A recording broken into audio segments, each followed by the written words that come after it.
Next question है कि भारतीय राष्ट्रीय कांग्रेस की अध्यक्ष कौन थी? सरोजनी नायडू, एनी बेसेंट, सुचेता कृपलानी या फिर इनमें से ऑप्शन बी एनी बेसेंट थी, जो भारतीय राष्ट्रीय कांग्रेस की पहली महिला अध्यक्ष। हेलो फ्रेंड्स, हमारे चैनल में आपका स्वागत है। तो आज का टारगेट है हमारा 50 क्वेश्चन करने का, वह भी पॉलिटी के क्वेश्चन होंगे जिसमें कि हम 50 क्वेश्चन करेंगे। तो ये वीडियो बहुत ही इंपॉर्टेंट होने वाली है, जो किसी भी एग्जाम के लिए बहुत ही इंपॉर्टेंट क्वेश्चन होंगे। तो चलिए वीडियो को शुरू करते हैं। हमारे यहाँ से पहला क्वेश्चन शुरू होता है। पहला क्वेश्चन शुरू होता है कि मेरे पास खून, पसीना और आंसू के अतिरिक्त देने के लिए कुछ भी नहीं है। ये कथन किसने कहा था? लॉर्ड नेल्सन ने, नेपोलियन ने, चर्चिल ने या सुभाष चंद्र बोस ने? तो इस क्वेश्चन का राइट आंसर हो जाएगा ऑप्शन सी, ये कहा था विंस्टन चर्चिल ने। इसके बाद आगे देखते हैं अगला क्वेश्चन। और नेक्स्ट क्वेश्चन है यहाँ पर देखते हैं कि भारत में राष्ट्रपति अपना त्यागपत्र किसके समक्ष पेश करेंगे? उपराष्ट्रपति, प्रधानमंत्री, भारत के मुख्य न्यायाधीश या फिर लोकसभा अध्यक्ष? तो राइट आंसर हो जाएगा ऑप्शन ए, उपराष्ट्रपति, क्योंकि राष्ट्रपति अपना त्यागपत्र उपराष्ट्रपति को देते हैं और उपराष्ट्रपति अपना त्यागपत्र राष्ट्रपति को देते हैं।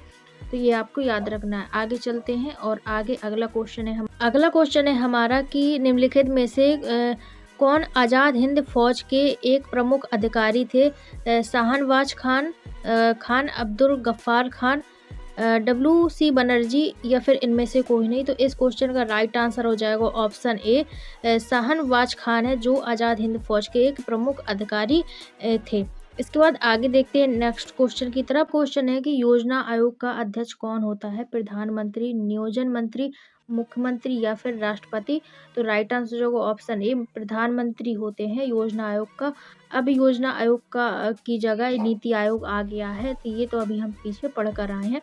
इसके आगे देखते हैं अगला क्वेश्चन देखते हैं कि निम्नलिखित में से कौन भारतीय संविधान की समवर्ती सूची में रखा गया? समवर्ती सूची में राज्य और केंद्र सरकार के दोनों के मामले रखे जाते हैं, जिनमें कि दोनों कानून मिलकर बनाते हैं। जनसंख्या नियोजन तथा परिवार नियोजन, आर्थिक कर या फिर राजकोष कर? तो राइट आंसर हो जाएगा ऑप्शन बी, जनसंख्या नियोजन या फिर परिवार नियोजन के सब्जेक्ट को रखा गया है समवर्ती सूची में। आगे देखते हैं अगला क्वेश्चन है यहाँ पर, महात्मा गांधी द्वारा चंपारण शुरू हुआ था, वह किस सन में हुआ था? 1920, 1914, 1970 या 1947? तो राइट आंसर हो जाएगा ऑप्शन सी, 1917 में ये शुरू हुआ था और ये शुरू हुआ था चंपारण से, जो अभी बिहार में पड़ता है। इसके आगे अगला क्वेश्चन हम देखते हैं और क्वेश्चन है यहाँ पर कि संविधान की किस अनुसूची में क्षेत्रीय 22 भाषाएं सम्मिलित की गई हैं? पहली, 5वीं, 8वीं या फिर 7वीं? तो यहाँ पर राइट आंसर हो जाएगा ऑप्शन सी, 8वीं अनुसूची में है, जिसमें कि 22 भाषाओं को शामिल किया गया। और 7वीं अनुसूची में क्या किया गया? तो 7वीं अनुसूची में शक्ति विभाजन को शामिल किया गया है। तो ये आपको याद रखना है। इसके बाद आगे देखते हैं नेक्स्ट क्वेश्चन है यहाँ पर कि महात्मा गांधी द्वारा संपादित अंग्रेजी साप्ताहिक था केसरी, यंग इंडिया, केसरी या फिर इनमें से कोई नहीं? तो राइट आंसर हो जाएगा ऑप्शन बी, यंग इंडिया है, जो अंग्रेजी साप्ताहिक था। इसके बाद आगे देखते हैं कि गरीबी हटाओ का नारा के साथ किसका नाम जुड़ा है? महात्मा गांधी, जवाहरलाल नेहरू, मोतीलाल नेहरू या फिर इंदिरा गांधी? तो राइट आंसर हो जाएगा ऑप्शन डी, इंदिरा गांधी ने यह नारा दिया था कि गरीबी हटाओ। इसके बाद देखते हैं गोवा भारतीय गणतंत्र का एक हिस्सा कब बनाया गया था? 1961 में, 1947 में, 1950 में, 1963 में? तो राइट आंसर हो जाएगा ऑप्शन ए, 1961 में गोवा को भारतीय गणराज्य का हिस्सा बनाया गया था, भारत में मिलाया गया था। आगे चलते हैं और नेक्स्ट क्वेश्चन। और यहाँ पर अगला क्वेश्चन है हमारा कि स्वच्छ भारत अभियान कब आरंभ हुआ था? 1 अप्रैल 2015, 9 दिसंबर 2014, 2 अक्टूबर 2014 या फिर 26 जनवरी 2015? तो राइट आंसर हो जाएगा ऑप्शन सी, 2 अक्टूबर 2014 को ये स्वच्छ अभियान शुरू हुआ था और इसी दिन पड़ता है महात्मा गांधी का जन्मदिन, जो 2 अक्टूबर को मनाया जाता है। तो ये आपको याद रखना है। इसके बाद आगे देखते हैं, हम आते हैं नेक्स्ट क्वेश्चन की तरफ। अगला क्वेश्चन कहता है कि भारतीय संविधान का निम्नलिखित में से कौन सा पक्ष यूएसए के संविधान के समान है। मतलब ये जो 4 ऑप्शन है इनमें से किसको यूएसए के संविधान से लिया गया है। मौलिक अधिकार, कानून का शासन तो यूके से लिया गया है, ब्रिटेन से। नीति निर्देशक तत्व आयरलैंड से लिया गया है। दृढ़ संविधान या फिर मौलिक अधिकार। तो राइट आंसर हो जाएगा ऑप्शन ए, मौलिक अधिकार है, जिसे हमने यूएसए के संविधान से लिया गया है, अमेरिका के संविधान से लिया है। ये आपको याद रखना है। इसके बाद देखते हैं अगला क्वेश्चन। और हमारा अगला क्वेश्चन है यहाँ पर कि नीति आयोग कब बनाई गई थी। 1 जनवरी 2015 को, 13 अप्रैल 2014, 23 जून 2015 या फिर अन्य। तो इस क्वेश्चन का राइट आंसर हो जाएगा ऑप्शन ए, 1 जनवरी 2015 को नीति आयोग बनाई गई थी, जिसका मुखिया प्रधानमंत्री होता है। इसके बाद देखते हैं आगे नेक्स्ट क्वेश्चन है कि अंतर्राष्ट्रीय मुद्रा कोष का मुख्यालय कहाँ पर है। लंदन में, न्यूयॉर्क में, वाशिंगटन में या फिर जिनेवा में। अंतर्राष्ट्रीय मुद्रा कोष जो सभी को लोन देता है, तो इसका मुख्यालय है वाशिंगटन में। ये आपको याद रखना है। तो राइट आंसर हो जाएगा ऑप्शन सी। इसके बाद आगे चलते हैं अगला क्वेश्चन की तरफ। क्वेश्चन है कि केंद्र राज्यों के प्रशासनिक संबंध भारतीय संविधान के किस अनुच्छेद में दिए गए हैं।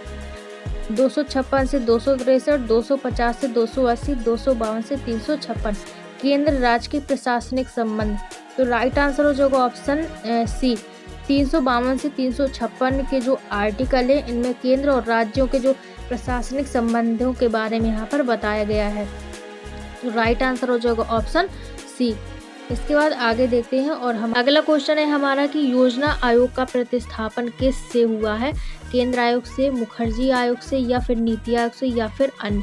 तो योजना आयोग का जो प्रतिस्थापन हुआ है, तो पहले था योजना आयोग, योजना आयोग को बदलकर इसका नाम नीति आयोग रखा गया था। ये आपको याद रखना है। तो राइट आंसर हो जाएगा ऑप्शन सी। आगे देखते हैं अगला क्वेश्चन है हमारा कि अंतर्राष्ट्रीय न्यायालय में कितने जज होते हैं। 10, 17, 22 या फिर 15। तो राइट आंसर हो जाएगा ऑप्शन डी, 15 जज होते हैं, जिसमें कि भारत के जो जज हैं वहाँ पर दलवीर सिंह भंडारी। तो दलवीर सिंह भंडारी हैं जो भारत के वहाँ पर जज हैं अंतर्राष्ट्रीय न्यायालय में। इसके बाद आगे देखते हैं। तो और आगे हमारा अगला क्वेश्चन है कि निम्नलिखित में से कौन भारत का लगातार 2 बार राष्ट्रपति बने हैं। आर वेंकटरमन, राजेंद्र प्रसाद, वी गिरी या फिर राधा कृष्णन।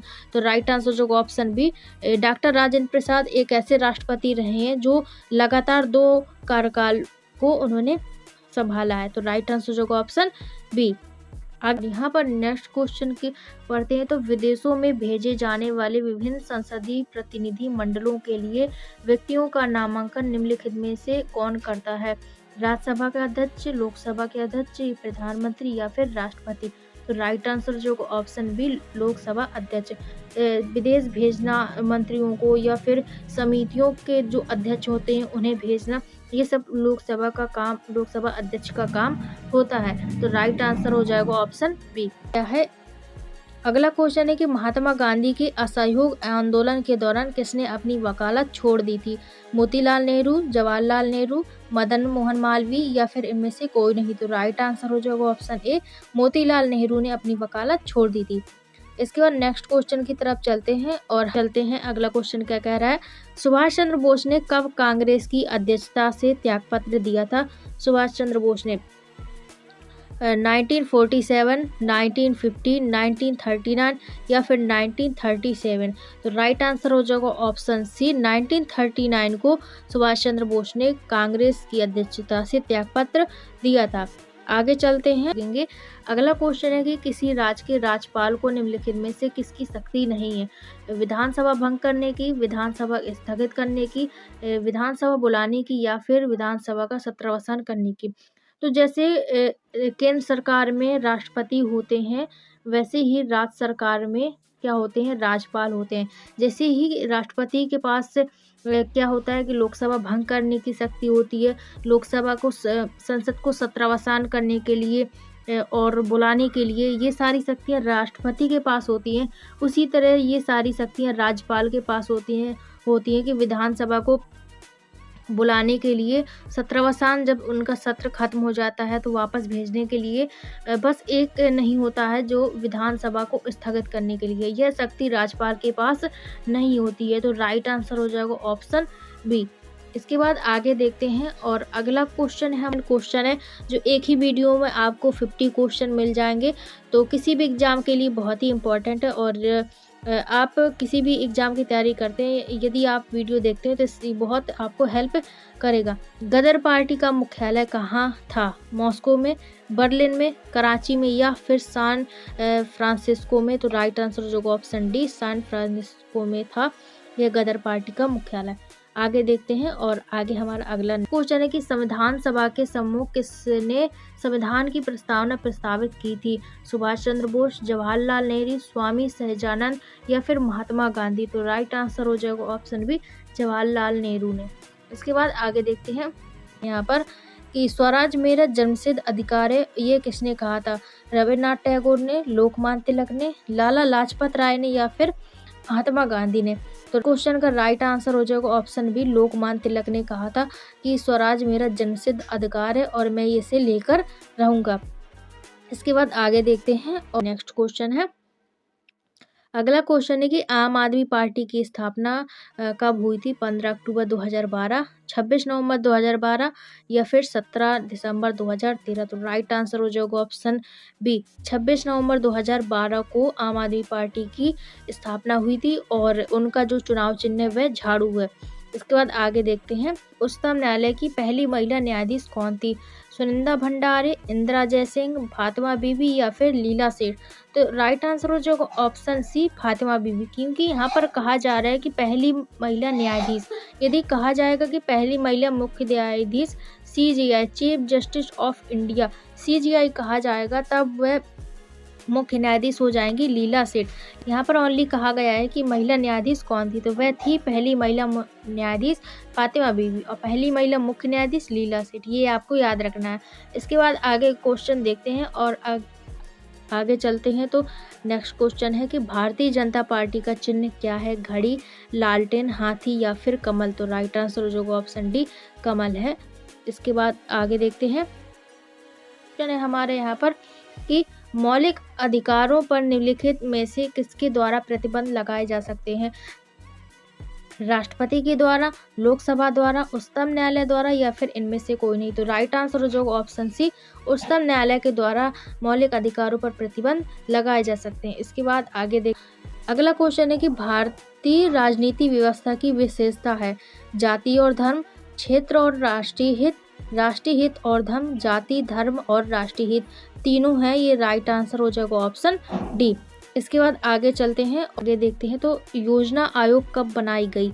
1945, 1950, 1947 या फिर 1960? योजना आयोग, तो यहाँ पर अभी हम पिछला पढ़ कर आए हैं कि योजना आयोग के स्थान पर क्या आया था? नीति आयोग बनाई गई थी। तो योजना आयोग कब बनाई गई थी? तो इस क्वेश्चन का राइट आंसर जो ऑप्शन भी, योजना आयोग बनाई गई थी 1950 में बनाई गई थी।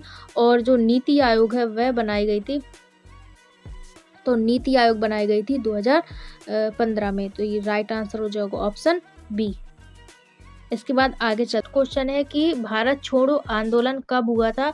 1955, 1942, 1947 या फिर इनमें से कोई नहीं? तो राइट आंसर हो जाएगा ऑप्शन बी, 1942। इसके बाद आगे देखते हैं अगला क्वेश्चन और तो राज्यसभा का उम्मीदवार होने के लिए अल्पमत उम्र क्या है? मतलब राज्यसभा में यदि सदस्य बनना है तो उसके लिए क्या क्वालिफिकेशन होनी चाहिए? तो इसमें जो उम्र है 13, 14, 35 या फिर अन्य? तो राइट आंसर जो ऑप्शन ए, राज्यसभा के लिए 30 होनी चाहिए और यहाँ पर राष्ट्रपति बनने के लिए यहाँ पर 35 होनी चाहिए और जो लोकसभा के लिए होनी चाहिए 25। ये आपको याद रखना है और मतदान देने के लिए तो 18 होनी चाहिए। इसके बाद आगे देखते हैं, हमारा नेक्स्ट क्वेश्चन है यहाँ पर कि राज्य लोक सेवा आयोग के सदस्यों की नियुक्ति कौन करता है? राज्यपाल, राष्ट्रपति, प्रधानमंत्री या फिर मुख्यमंत्री? तो राइट आंसर हो जाएगा ऑप्शन ए, राज्य की जगह क्या क्या करता है, राज्यपाल करता है, और जो केंद्र में होता है वह राष्ट्रपति करते हैं। तो ये आपको याद रखना है। राइट आंसर हो जाएगा ऑप्शन ए।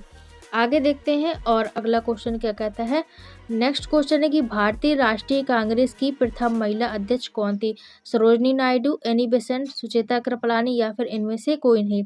तो राइट आंसर हो जाएगा ऑप्शन बी, एनी बेसेंट थी, जो भारतीय राष्ट्रीय कांग्रेस की पहली महिला अध्यक्ष थी। इसके बाद देखते हैं अगला क्वेश्चन है कि लोकसभा का उम्मीदवार होने के लिए क्या उम्र होनी चाहिए? तो ये हो जाती है राज्यसभा के लिए, और 25 हो जाती है लोकसभा के लिए, और 35 हो जाती है राष्ट्रपति के लिए, और 18 हो जाती है मतदान देने के लिए। आगे देखते हैं तो राइट आंसर हो जाएगा ऑप्शन ए। इसके बाद आगे देखते हैं तो 1905 में सर्वेंट्स ऑफ इंडिया सोसाइटी की किसने आरंभ किया था? गोपाल कृष्ण गोखले, महात्मा गांधी, मोतीलाल नेहरू या फिर लोकमान्य तिलक? तो राइट आंसर हो जाएगा ऑप्शन ए। यहाँ पर राइट आंसर जो ऑप्शन है गोपाल कृष्ण गोखले ने किया था। इसके बाद आगे देखते हैं अगला, भारतीय जनता पार्टी का मुख्यालय कहाँ है? नई दिल्ली, गुजरात, झारखंड या फिर महाराष्ट्र? राइट आंसर हो जाएगा ऑप्शन ए, नई दिल्ली में। इसके बाद आगे क्वेश्चन देखते हैं हमारा कि निम्नलिखित में से किस समिति का पदेन अध्यक्ष लोकसभा का अध्यक्ष होता है? नियम समिति, लोक लेखा समिति, विशेषाधिकार समिति, प्राक्कलन समिति? तो राइट आंसर हो जाएगा ऑप्शन ए, नियम समिति। वह देखता है कि नियम कानून किस तरीके से बनाए रखना है, तो लोकसभा अध्यक्ष ये सब कार्य करता है। इसके बाद कि भारत के उत्थान के लिए जन चेतना जगाने हेतु किसने लंदन में ईस्ट इंडिया एसोसिएशन की स्थापना की थी? दादा भाई नौरोजी, महात्मा गांधी, पंडित जवाहरलाल नेहरू या फिर रविन्द्रनाथ टैगोर?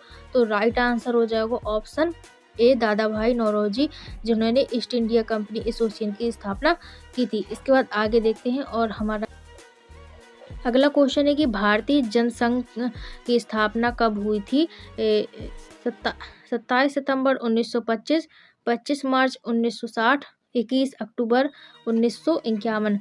तो इस क्वेश्चन का राइट आंसर हो जाएगा ऑप्शन सी। 21 अक्टूबर 1951 को इसकी जनसंघ की स्थापना हुई थी। लोकसभा के अध्यक्ष कौन थे? मीरा कुमार, चरणजीत सिंह अटवाल, KR रहमान या फिर अरुण जेटली? तो राइट आंसर जो ऑप्शन ए, मीरा कुमारी, जो फर्स्ट लोकसभा की अध्यक्ष थी, वह भी महिला। इसके बाद देखते हैं अगला क्वेश्चन कि भारतीय जनता पार्टी की स्थापना कब हुई थी? 15 अगस्त 1947, 6 अप्रैल 1980, 26 जनवरी 1950? तो राइट आंसर हो जाएगा ऑप्शन बी, 6 अप्रैल 1980 में भारतीय जनता पार्टी यानी बीजेपी, जिसका शॉर्टकट नाम है बीजेपी, की स्थापना हुई थी। ये आपको याद रखना, 6 अप्रैल 1980 में। तो भारत में वित्त आयोग के सदस्यों की नियुक्ति किसके द्वारा की जाती है? भारत के मुख्य न्यायाधीश, राष्ट्रपति, प्रधानमंत्री या फिर लोकसभा के द्वारा? तो राइट आंसर हो जाएगा ऑप्शन बी, राष्ट्रपति के द्वारा की जाती है वित्त आयोग के सदस्यों की नियुक्ति। इसके बाद आगे देखते हैं अगला क्वेश्चन। नेक्स्ट क्वेश्चन है यहाँ पर, अगला क्वेश्चन है कि नमक सत्याग्रह के दौरान निम्नलिखित में से कौन गांधी जी से जुड़े थे? सरदार पटेल, सरोजनी नायडू, गोपाल कृष्ण गोखले या फिर दादा भाई नौरोजी? तो राइट आंसर हो जाएगा ऑप्शन, यहाँ पर राइट आंसर हो जाएगा ऑप्शन बी, सरोजनी नायडू हैं, जो नमक सत्याग्रह के दौरान गांधी जी से जुड़ी थी। अगला क्वेश्चन देखते हैं। तो अगला क्वेश्चन है हमारा कि भारत का पहला विधि और न्याय मंत्री है? अशोक कुमार सेन, हंसराज खन्ना, भीमराव रामजी आम्बेडकर? तो यहाँ पर मतलब कि भारत का पहला जो विधि न्याय मंत्री कौन था? न्याय मंत्री की बात हो रही है यहाँ पर। तो इस क्वेश्चन का राइट आंसर जो ऑप्शन सी, भीमराव रामजी आम्बेडकर थे, जो भारत के पहले न्याय मंत्री थे। इसके बाद देखते हैं आगे और आगे चलते हैं। प्रधानमंत्री कौन था? Attlee, Lord Cripps, Lord Curzon या फिर इनमें से कोई नहीं? तो राइट आंसर हो जाएगा ऑप्शन ए, इटली था, जो भारत के समय आज़ादी के समय ब्रिटेन का प्रधानमंत्री था। इसके बाद देखते हैं अगला क्वेश्चन है। तो अगला क्वेश्चन है कि पाकिस्तान का राष्ट्रीय दिवस कब मनाया जाता है?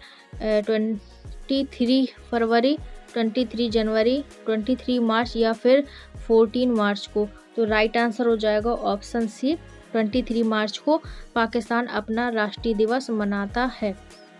इसके बाद आगे देखते हैं नेक्स्ट क्वेश्चन की तरफ। नेक्स्ट क्वेश्चन है कि स्वतंत्रता संग्राम में गांधी जी ने किसान आंदोलन प्रारंभ किया था साबरमती से, बारदौली से, चंपारण से या फिर बिजौलिया से।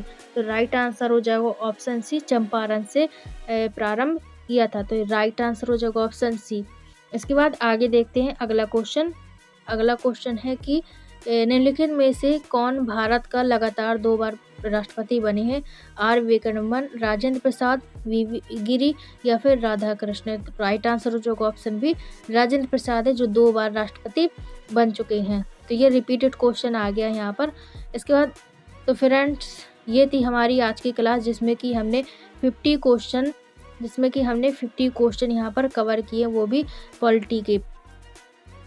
तो आई होप आपको ये वीडियो अच्छी लगी हो, तो लाइक शेयर सब्सक्राइब जरूर करें, अपने दोस्तों को ज़रूर शेयर करें जिससे कि आप वो भी इन सभी क्वेश्चनों को सॉल्व कर पाएँ जरूर करें। इससे पहले भी मैंने हिस्ट्री की काफ़ी सारे वीडियो बनाए जिसमें कि प्रैक्टिस सेट करवाए हैं, तो उसे भी आप जाकर देख सकते हैं, प्लेलिस्ट में डाल दूँगी यहाँ पर वीडियो। तो चलते हैं अगले वीडियो की तरफ, मिलेंगे, जब तक के लिए bye bye, thank you so much, जय हिंद।